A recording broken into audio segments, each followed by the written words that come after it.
cholesterol is beneficial to us, then why has it been demonized over the last few decades? And how did the whole cholesterol hypothesis develop? And that is what I'm going to share with you next. Okay, so one of the key figures in cholesterol, and you might have heard about him, was Ancel Keys. And he first came up with the hypothesis quite a few decades ago in the 1940s. And he basically said that, saturated fats are bad for health. They cause cholesterol. Cholesterol causes heart disease. But what was interesting about his method of research was that he included 22 countries in his study. But there was only 7 of them that showed a positive correlation between eating saturated fats and it increasing cholesterol and that relating to heart disease. So only 7 out of the 22 countries showed a positive correlation here. So he decided, very scientific, was to throw out the rest. So he stick to his 7 countries. He showed where the positive correlation was showed. And the rest, the other 15 countries, there was either a neutral finding or, it showed the opposite. So yeah, he just kind of threw that out. So his hypothesis spread the world and across the world and somehow achieved the status of inarguable fact, right? On par with maybe something like moon orbits Earth. You can't argue against that fact. But what was interesting about this is that when he first came out with this whole hypothesis, it was 1948, he did not even know that there was such a thing as a low-density lipoprotein, so LDL, the bad cholesterol, all of that, because that research only came out much later. So, at that stage, they were just lipoproteins, and they were all just lumped together and called cholesterol. Which means that Keys had no real idea about fat metabolism or how lipoproteins were made or what controlled their levels. All that he had was the answer, and his answer was saturated fat raises cholesterol level and causes heart disease. And after that, the single most important event in demonizing saturated fat was in 1977 with Senator McGovern's Dietary Committee, where various experts met up and they laid down dietary guideline rules for the prevention of heart disease. And then one of these recommendations were to cut saturated fat from the diet because of Ancel Keys' hypothesis. But what's important to note here is that it really was challenged at that time. It was challenged by many scientists because the findings they found were not based on sufficient evidence. And there's a specific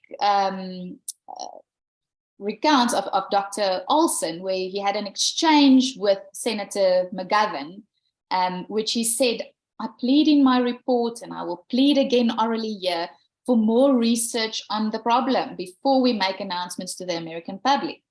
And then Senator McGovern replied, senators don't have the luxury that the research scientist does of waiting until every last shred of evidence is in. So the dietary guidelines were really taken up enthusiastically all over the world, despite the sufficient evidence and in the absence of the very important supporting evidence from our randomized controlled trials. They are, for those of you who know, they are considered the gold standard form of medical research. And that's the type of research that can either confirm or refute your hypothesis. And that was not done at that stage. And they decided to introduce it to the public in any case. So it was based at that, then it was based on nothing more than a tentative scientific hypothesis. Okay. And then also what's quite interesting is that another landmark study was used, or that's often used in the cholesterol research, is a study done on rabbits. So the rabbits were fed cholesterol, and then they quite rapidly developed heart disease. And then they came to the conclusion that, okay, so cholesterol does indeed cause heart disease. And at that time, it was considered an amazing discovery. but you can see the flaw, can't you? You know, it's quite a big one. Rabbits are herbivores, right? So they only eat plants. So cholesterol and saturated fats come from animal foods. Humans are omnivores, so we eat meat and plants and all of that. So feeding rabbits cholesterol when they're not genetically designed to metabolize animal fats and are fed something that is inherently toxic is far from proof that excess animal fat would do the same to humans. Okay.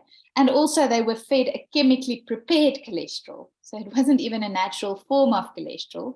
So it probably also oxidized before the animals consumed it. Okay. So you can see that there were quite a few assumptions that have been made over the years, especially in the beginning.